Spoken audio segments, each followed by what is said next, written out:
In today's video, I'm going to try to turn this absolute chaos into a decent looking speed paint. The artwork would go through several looks and moods before I settle on a final look. You'll be looking at the whole process, which includes how I incorporate photos in the workflow, use of the mixer brush for paint over, how I go about changing the lighting of the scene, and how I handle quick design changes and decisions even in the later stages of the artwork. So sit back, relax, and enjoy the rest of the video. Oh, and if you like it, please be sure to give it a thumbs up. Thanks. So I started this off with some really random photos that I found on the internet. I found some photos of medieval villages, some of the buildings, some railings, all that kind of stuff.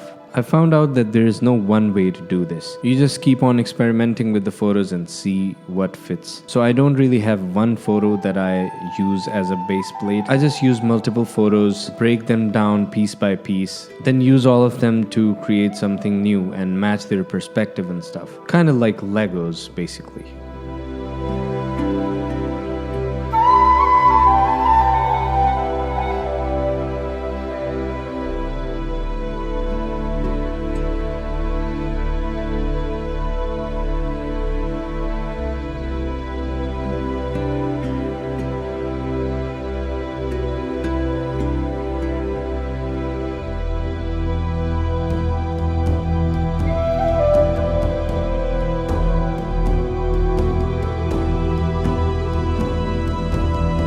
Once I had the base plate down, I needed to think about the lighting first. So I used an overlay just to establish some initial lighting. Shadows are bluer and the highlighted area, which is the center of the illustration, has some warmer tones. The idea behind the lighting is that the shadows would be cooler, so more blues in the shadows, and in the center part of the area where the light is hitting, it would be a more warmer tone. You can also see that I'm doing some heavy paint over stuff, and I'm using mixer brush for it. If you don't know what mixer brush is, I do have a video where I explain it in detail, so you might want to check that out as well. I also like to experiment with some texture brushes and painting over the details to get rid of that photographic detail, because I want this piece to have that painterly feeling, which means that I need to get rid of some of the photographic details. Even when you have used a lot of photos in your artwork, you still need to establish some sort of lighting. So I built that lighting and painted all the inconsistencies that I was seeing throughout the shadow areas. So it needed some occlusion shadows as well. I made all the things in the foreground and the midground, but how can I forget the background? It looked too empty, so I had to create some sort of man-made structures. A tall building, a citadel of some kind, or a castle wall, or a medieval tower. I also want to flesh out the pathway which leads to the building in the center, because that's our main focal point here. It's where the light is hitting, it's in the center of the composition, and this is the first thing you see when you look at this painting. Now, of course, it's at a distance, so I needed to make the contrast a bit lower, so the shadows would be lighter, and I mostly use the lighten blending mode for this. So just select a blue color from the environment, put the lighten blending mode on, and just brush over all the shadows. And this would not affect the highlighted parts, but only the shadow areas. The next part would be to flesh out some of the details, and I use a combination of mixer brushes and some texture brushes to paint over the base plate that we have. As I'm painting, I'm also thinking about the light and shadows, and I am not selecting any new colors. I'm just color picking from the same palette.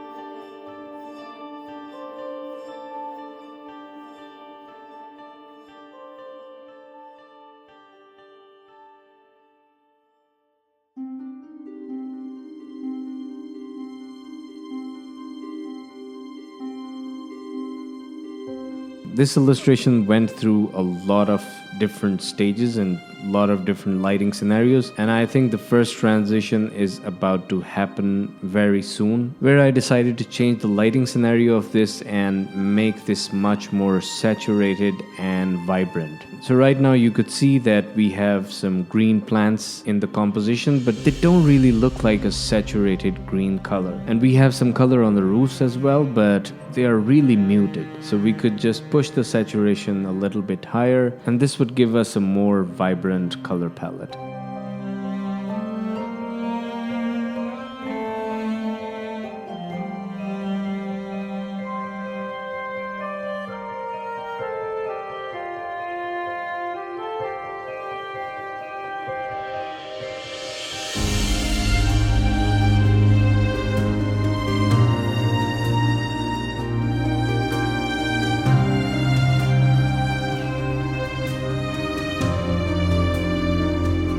I also tried to paint a person next to the building in the foreground, but it wasn't really working, so I got rid of him.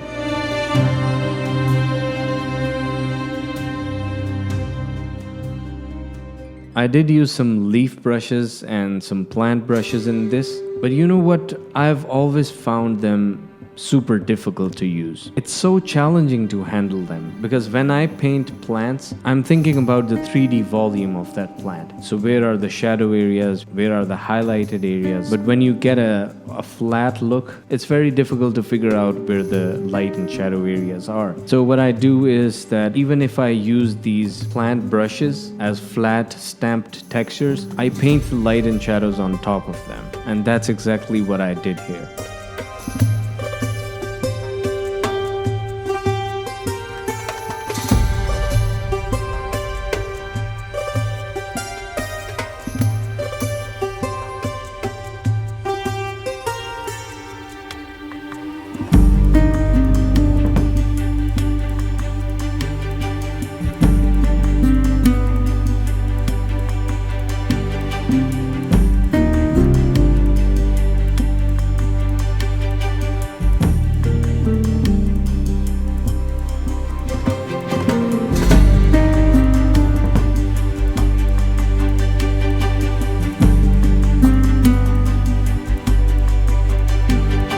So now our scene is looking a lot more vibrant. More colors, very highlighted, saturated greens, sunlight hitting the plants. Such a happy, peaceful, relaxing look. But that is about to change.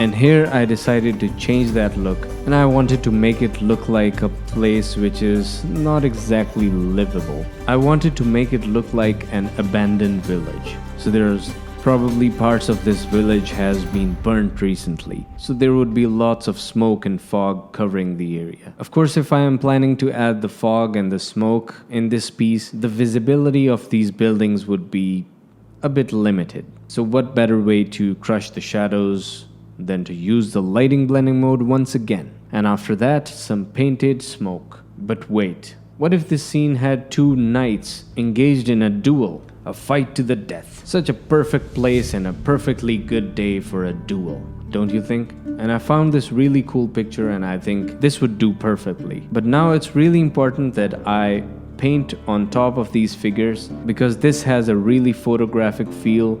It has a lot of detail which does not match with my painterly environment, and I need to tone down the different blast of colors that these two guys have. I need to make them a little bit monochromatic. And to get rid of the details, if you could just paint the areas where there are shadows, that would really help. I also need to match the lighting and stuff, which is exactly what I'm doing right now. And to do that, I need to have some painted brushwork. I also need to paint over these characters to match their lighting to the environment. And now the medieval village is starting to look a bit too perfect for this fight scene. So why not just destroy some of the buildings? That should be fun, right?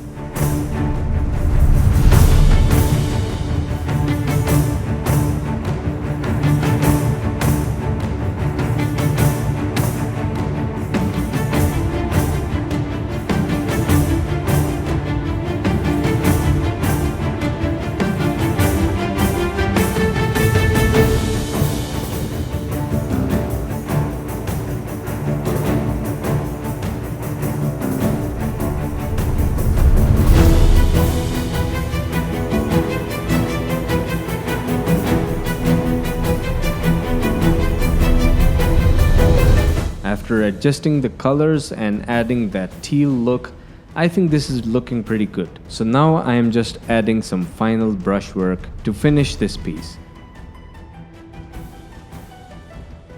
I also experimented with adding a tree on the left side. I'm not really sure if that was a good idea, but I don't know, I was really tempted to do it. So as we quickly move towards the final reveal, I just want to thank you for watching this video, and if you found this helpful or interesting to watch, then you might want to check out some of the other speed paint videos on my channel. And with that being said, I'll see you in another video. Take care. Bye bye.